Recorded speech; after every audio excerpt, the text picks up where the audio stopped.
Bonsoir, bienvenue à l'Atelier Librairie, le livre voyageur animé par Fabienne Roch et moi-même, Bruno Lalonde. Nous sommes à Montréal le 17 février 2022. Hier à Paris est décédé le poète, traducteur, fondateur de revues, philosophe, Michel Deguy. Il est décédé à l'âge de 91 ans.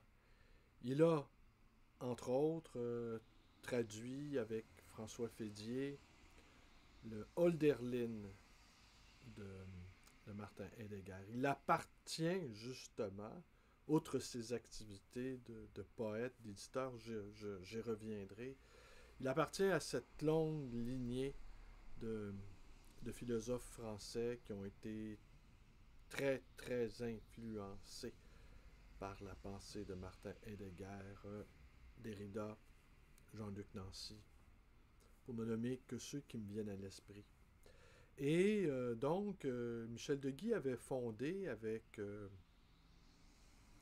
Jacques Roubaud la revue Poésie, revue fondée en 1977, une revue extrêmement éclectique où on y retrouvait des analyses, des critiques littéraires, on y trouvait également des numéros thématiques consacrés à la poésie étrangère.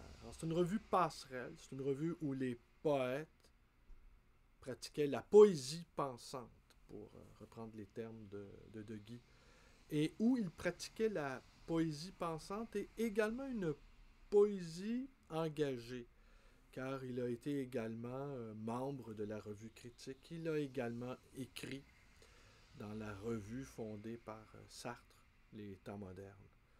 Alors Michel Deguy était un homme très engagé politiquement.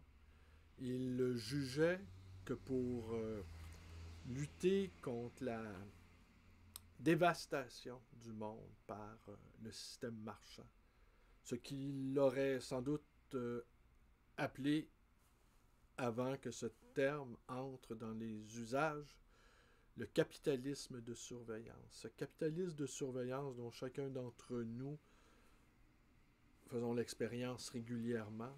Si vous faites une recherche sur Google et que vous cherchez, je ne sais trop, un endroit où le plus proche de votre domicile pour acheter un marteau, alors vous allez recevoir sur votre page Facebook, si vous êtes connecté sur Facebook ou sur d'autres plateformes ou sur d'autres réseaux, on va vous proposer une invraisemblable panoplie de marteaux. Alors, de quoi devenir complètement marteau, d'ailleurs. Alors, et donc, ce capitalisme de surveillance, sous un aspect de bienveillance, hein, on veut votre bien et nous l'aurons, eh bien aussi collecte des données à l'infini, des métadonnées sur sur votre profil de consommateur, sur vos centres d'intérêt. Un logiciel a été mis au point il y a déjà pas mal d'années, une douzaine d'années, suite à la très grave crise financière de 2008. On avait, les ingénieurs informatiques avaient créé un algo capable de deviner parmi les membres de la classe moyenne qui pourrait se rebiffer, se révolter contre les injustices qui se sont depuis aggravées et la pandémie, va sans dire, n'a rien arrangé.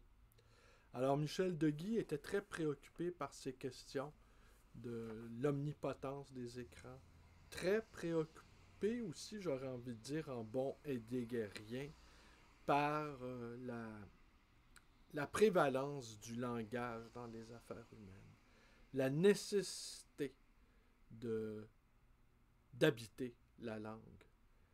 Et on pourrait dire également, oui, la langue, le langage qui, dans ce monde post-littéraire, serait notre ultime bagage. Je, je note aussi pour revenir un petit peu brièvement sur la vidéo d'hier, ce que je n'ai pas dit dans ce qui était hyper intéressant dans la pratique de libraire, c'est que le livre, évidemment, avait retrouvé une certaine puissance, une puissance d'affrontement, une puissance de polémique, mais aussi comme une manière très efficace de se retirer du temps informatique. Alors, vous voyez, c'était comme si le livre, et tout à coup, s'arrachait au numérique, s'arrachait au virtuel.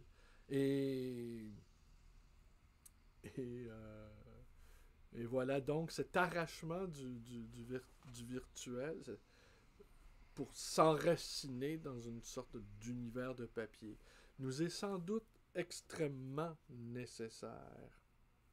Alors il fonde, pour revenir sur ce disparu, Michel de Guy, il fonde en 1977, vous disais-je, avec Roubaud, la revue Poésie. Et sa disparition s'ajoute à une séquence un peu triste. Il faut dire que ces poètes-là avaient atteint, dans certains cas, un âge assez canonique, aurions-nous envie de dire. Rejoint ainsi Bernard Noël, qui est décédé l'année dernière, Philippe Jacotet, l'année d'avant, Salas Tessier, il y a peu de temps. Salas Tessier qui a été pendant quelque temps un de mes contacts Facebook. Je ne sais trop comment nous sommes devenus, comment nous sommes entrés en relation virtuelle, Salas Tessier et moi, mais je me pique de ne jamais faire de demande d'amitié, à la fois par orgueil, à la fois par souci de ne pas m'incruster ou en fait de ne pas faire de recrutement. Vous l'avez remarqué, là, les quelques dizaines d'amis qui me font l'honneur de m'écouter, eh bien, vous avez remarqué que je ne vous invite jamais à liker ma page, je ne vous invite pas non plus à vous abonner. J'aime cette idée de retrait, d'obscurité. Cependant, je suis chagriné de vous avoir laissé tomber sur une si longue période. Je n'avais pas réalisé. Je l'ai réalisé parce que vous avez été quelques-uns, vous vous reconnaîtrez, à fréquenter ma librairie, à me dire combien vous aviez hâte de me retrouver sur vos écrans. J'étais très touché, ému par ça et avec une charge de responsabilité supplémentaire, car je n'ai jamais eu pour vocation dans cette série de vidéos d'enseigner. Je ne suis pas un professeur empêché. Telle n'est pas ma vocation dans les affaires du monde.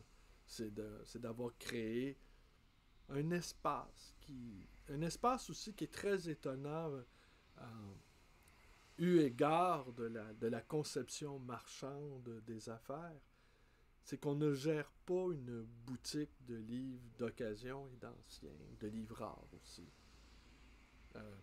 Comme on gère un restaurant ou on gère un magasin de produits périssables. Certains livres qui sont ici sont pas là ici physiquement, mais certains de ces livres ont été imprimés il y a, dans certains cas, ici, dans la petite bibliothèque qui est là, qui ont été imprimés il y a 250 ans. Il y a assez 300 ans même. C'est le temps long, hein? C'est le temps long de l'existence. Peu d'objets résistent autant que les livres. Alors aujourd'hui, je vais vous montrer deux choses pour rester avec Michel de Guy. je vais vous montrer quelque chose très curieusement. Un livre que j'ai, un recueil, justement, 20 ans de poésie, les 20 ans de la revue Poésie, euh, une anthologie, une anthologie donc publiée en 97, que j'ai commandé sur un site spécialisé en France, que j'ai reçu quelques jours après. J'ai commandé, je pense avoir commandé ça il n'y a pas si longtemps, très curieusement. Il y a peut-être 6 mois. Ça m'a toujours intéressé, la revue Poésie m'a toujours intéressé. Chaque fois que j'ai eu l'occasion d'avoir quelques numéros entre les mains, je lui ai jeté un œil assez attentif et les parcouru. J'ai découvert des poètes. Nous sommes nombreux, amoureux de poésie, à avoir trouvé dans cette revue des, euh, des perspectives et des avenues et des dégagements et des lignes de fuite et des possibilités de rencontres avec d'autres univers de pensée que la nôtre, en fait. On ne lit pas, nous, ici, pour être conforté, je pense, dans sa pensée. On lit pour être déstabilisé, on lit pour aller ailleurs, on lit non pas en fait on, non pas toujours dans un en fait j'aurais envie de dire surtout pas dans un but polémique. La polémique permanente, la, la, la, la pensée polémique a quelque chose d'éreintant, parfois d'épuisant, tandis que la poésie nous amène ailleurs, Mais ce que j'ai un peu déploré dans ce numéro, c'est qu'on n'a pas de biographie sur les poètes.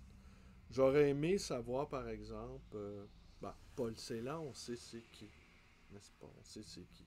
Cet immense poète, Paul Celan. Assez compliqué, assez redoutable, hein? Le lait noir de l'aube, hein? Le lait noir de l'aube, c'est des poètes, un- des poèmes sur les camps. Alors, Paul Celan, oui, on sait c'est qui. Canetti, on sait c'est qui. Euh, Stéphane Georges, on sait c'est qui. Norwood, on en a une petite idée. Pierre Pachet, on sait c'est qui. Mais Shan Shin, qui est probablement sud-coréenne, on sait pas c'est qui. Petra, on sait c'est qui. Alors voilà. Et ce qui était étonnant dans cette revue-là aussi, c'est que les poètes contemporains pouvaient cohabiter avec des poètes de l'Antiquité. C'est l'extrême contemporain, tel que l'a défini Michel Deguy, pouvait être, pouvait être mis en perspective avec des poètes anciens qui, réactualisés, appartenaient à nouveau au champ de cette extrême contemporanéité. Alors, voilà, je vous montre ceci. Je vous invite à faire des recherches. Ah oui. Je n'ai pas dit tout ça pour ça. Faut pas que j'oublie. Alors donc, j'ai commandé, je reviens sur mon idée de base. J'ai commandé donc ce livre sur un site français que je ne nommerai pas, une librairie. Et quel n'a pas été mon étonnement de découvrir que c'était un exemplaire élagué, ou, si vous préférez, tenez, je vous le montre. Vous voyez, euh, Withdrawn from Toronto Public Library, retiré de la bibliothèque de Toronto. Alors, le livre est parti il y a, on présume, donc ça date de 97. Ils n'ont pas dû le garder très longtemps sur leur rayon. Disons, mettons une hypothèse. Le livre a été publié quand? Il a été achevé d'imprimer, oui, donc en mai. Regardez, on a encore le sigle ici. Toronto Public Library. Alors donc, il a été achevé d'imprimer en mai 2000, en mai 1997. On devine qu'il est resté sur les rayons de cette librairie torontoise 5 ans. Sans doute, les bibliothécaires ont constaté que pas une seule fois le livre a été emprunté, hypothèse plausible, par une sorte de chemin que je ne m'explique pas. Le livre est retourné en France.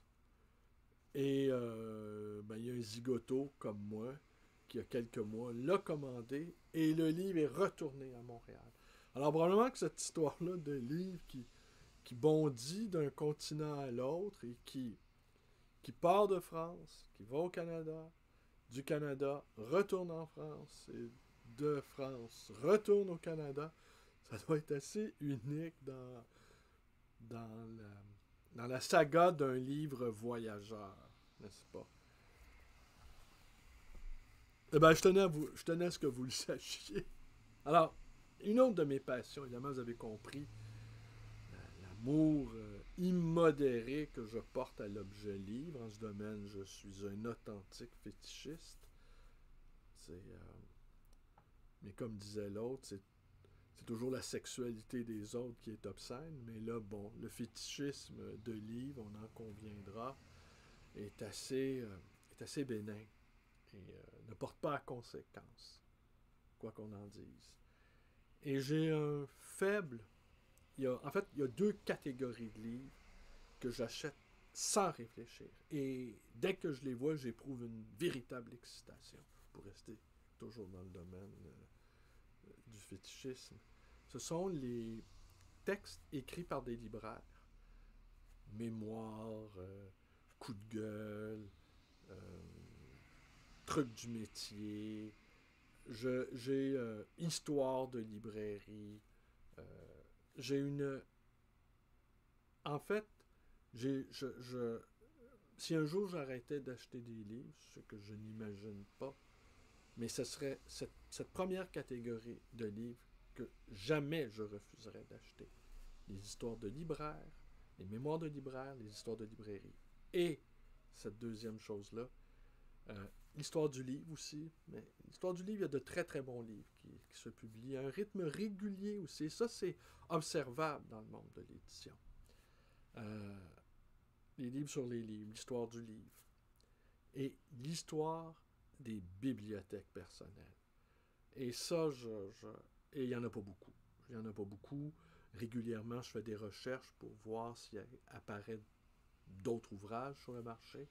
Et dès que je lis une référence ou j'entends parler d'un livre qui est consacré au sujet des bibliothèques personnelles, d'art, je me procure le livre en question. Alors, j'en ai commandé un, toujours sur ce fameux site que je vous montre. Et je vais conclure là-dessus en vous lisant le très court texte que Michel Deguy a fait pour ce numéro, ce tout petit livre qui s'appelle Bibliothèque, dans lequel on y trouve Michel Buttard, Bernard Guirbrandt, Gilbert Lascaux, Bernard Noël et Michel Deguy.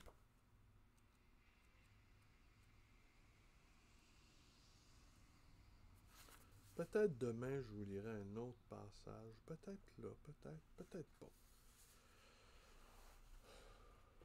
J'aurais passé le plus étal de mon temps enveloppé de livres, comme la jardinière de ses pots, comme Diderot de sa robe de chambre, comme l'Olympien de ses cumulonimbus.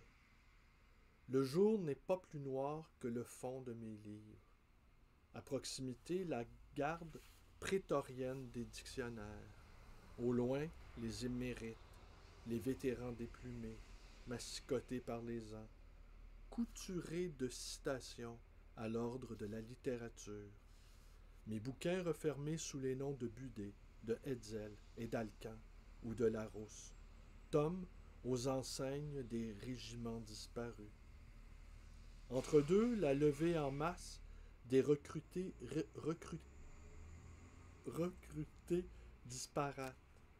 Tous les romans qu'on dit qu'on emporterait sur l'île déserte, mais qu'on nie qu'une fois mais l'île, c'est la bibliothèque. La philosophie lacunaire comme un portulan, les poneys piaffants de la poésie. Au plus près de ceux qui me suffiraient, qui se referment comme des lèvres, et les yeux des mourants fameux, le petit nombre des obscurs aimés, des toujours secrets. Pas de livres rares ni précieux, des livres et des livres. On les croyait moyens, ce sont les fins. Le but du voyage au bout du jour. La vague des rayons ondule, analphabétique, envoûtante, comme une galerie de Vera da Silva. Libraire plus copieux que Montaigne, mais combien moins sophique, moins assidu que Montesquieu, parce qu'il n'est pas une heure de lecture qu'un souci n'est troublé. Mon rêve de bibliothèque est un rêve de château en Europe, un rêve anglais de Pygmalion ou de Watson, de fumerie parmi les reliures, de brandy, d'escabeaux de cuivre affrétés pour le dernier étage sous les moulures, un rêve jaloux des collections à dizaines de milliers de volumes de mes amis. Nathaniel Tarn, Alain Borère, Claude Mouchard. Il se clôt en naufrage. Je m'agrippe à l'échelle et tente de garder le radeau médusant qui s'augmente de savoir, de sagesse, de beauté des langues. Ce fut la lecture. Au creux d'elle, qui lit? Lecture sans sujet, une tête chercheuse. Phonographe branché sur les sillons entend des voix. Tous les lecteurs du monde, comme ils se ressemblent. Baudelaire les crut isolés, isolés en commun, intenses, sur leurs genoux livresques parallèles. Un livre blanc vaut mieux qu'un rouge ou un vert. Où est passé le temps? Par ici? Par ici, repassera-t-il. Voici mon passé mal rangé, perdu ou changé en pensées de poèmes qui ont pris volume et rejoint à leur tour les livres d'où ils viennent. Ah, c'était tiré de ceci. Mes bibliothèques parues chez Ulysse, fin de siècle, une toute petite brochure qui fait à peine,